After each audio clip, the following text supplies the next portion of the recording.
What up, good people? Back with today's reflection.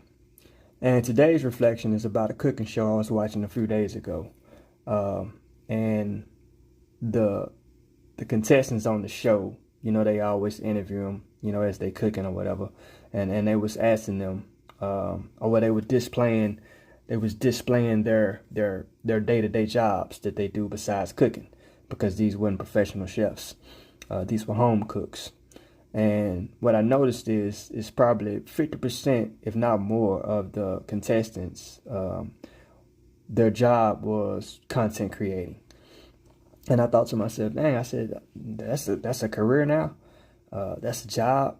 And yeah, I get it. Like, here in the last 5 to 10 years, that has become like a phenomenon of people just jumping online and making content, and then that content creating avenues for them to actually get wealthy, get rich. And so, I salute those people that do that, but we got to understand is not everybody that does it doesn't have your best interest at heart. Some of them are doing it just for the money, just for the dollar.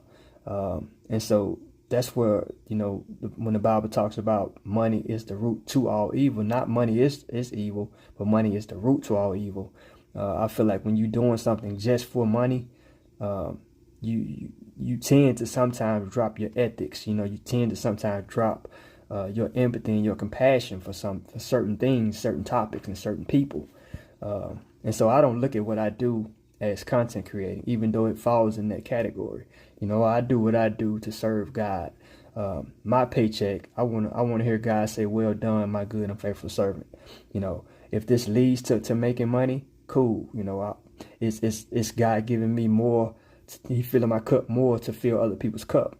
I wouldn't be doing it in pursuit to get money. So I'm not looking for money. I'm not looking for fame. I'm not looking for fortune. I'm not even looking for recognition or even likes. I don't even care about none of that. I care about saving souls. I care about meeting people where they are, in darkness and wilderness, knowing that I used to be in that area, in that darkness. You don't have to feel like you have to stay there, and nobody's too dirty. Nobody's too dark. Nobody's too sinful.